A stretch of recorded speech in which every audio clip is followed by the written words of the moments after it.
আসসালামু আলাইকুম। সবাই কেমন আছেন? আশা করি সবাই ভালো আছেন। আজকে আপনাদের সাথে শেয়ার করব শীতকালীন সবজি দিয়ে শুটকি রেসিপি। তো চলুন ভিডিওতে যাওয়া যাক। রান্না করতে এখানে আমি নিয়েছি 2টি বেগুন, 1টি মূলা, নিয়েছি পরিমাণ মতো 2 থেকে 3টা পেঁয়াজ কলি, নিয়েছি ফুলকপির ডাঁটা ও 2টি আলু। তারপর এটাকে কেটে ধুয়ে পরিষ্কার করে নিলাম। এরপর একটা প্যানে সামান্য পরিমাণ পানি দিয়ে এটাকে হাফ সিদ্ধ করে নিব। ঢাকনা দিয়ে ঢেকে চুলায় বসিয়ে দিলাম। 5 মিনিট পর ঢাকনাটি খুলে এটাকে নাড়াচাড়া করে নেব। আবারও ঢাকনা দিয়ে ঢেকে দিব 2 মিনিটের মতো। 2 মিনিট পর নাড়াচাড়া করে আমি পেঁয়াজ কলি ও বেগুনটা নামিয়ে নিব। তারপর ফুলকপির ডাঁটা, আলু, মূলা আবারও 2 মিনিটের মতো ঢাকনা দিয়ে ঢেকে সিদ্ধ করে নেব।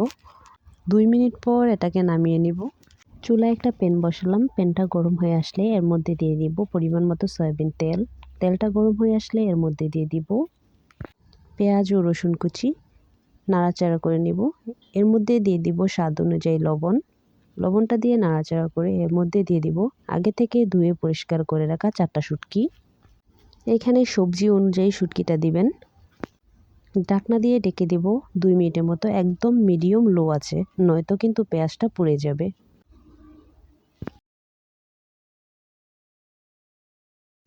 ঢাকনাটা খুলে আমি শুটকিটা ভালোভাবে নাড়াচাড়া করে এটাকে একদম মিশিয়ে নেব। এর মধ্যে দিয়ে দিব হাফ টেবিল চামচ হলুদের গুঁড়া, হাফ টেবিল চামচ মরিচের গুঁড়া, সামান্য পরিমাণে পানি। নাড়াচাড়া করে হালকা কষিয়ে নেব। কষানোর পরে এর মধ্যে দিয়ে দিব ফুলকপির ডাঁটা, আলু, মূলা সিদ্ধ। নাড়াচাড়া করে নেব।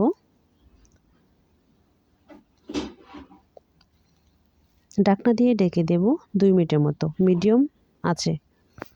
ঢাকনা খুলে আবারও নাড়াচাড়া করে নিব। এর মধ্যে দিয়ে দিব সামান্য পরিমাণে একটু পানি, হালকা পানি দেব যেহেতু এটা সিদ্ধ করা। তারপর ঢাকনা দিয়ে ঢেকে দিব আবারও 2 মিনিটের মতো। 2 মিনিট পর ঢাকনাটি খুলে এর মধ্যে দিয়ে দিব সিদ্ধ করে রাখা বেগুন ও পেঁয়াজ কলি। তারপর নাড়াচাড়া করে এর মধ্যে দিয়ে দিব হাফ টেবিল চামচ রসুন বাটা। তারপর নাড়াচাড়া করে ঢাকনা দিয়ে ঢেকে দেব 2 মিনিটের মতো। 2 মিনিট পর ঢাকনাটি খুলে এর মধ্যে দিয়ে দিব 3টা কাঁচামরিচ। আবারও ঢাকনা দিয়ে ঢেকে দেব 2 মিনিটের মতো। 2 মিনিট পর ঢাকনাটি খুলে আমরা নাড়াচাড়া করে নেব। ঢাকনা দিয়ে ঢেকে দেব আবারও 1 মিনিটের মতো।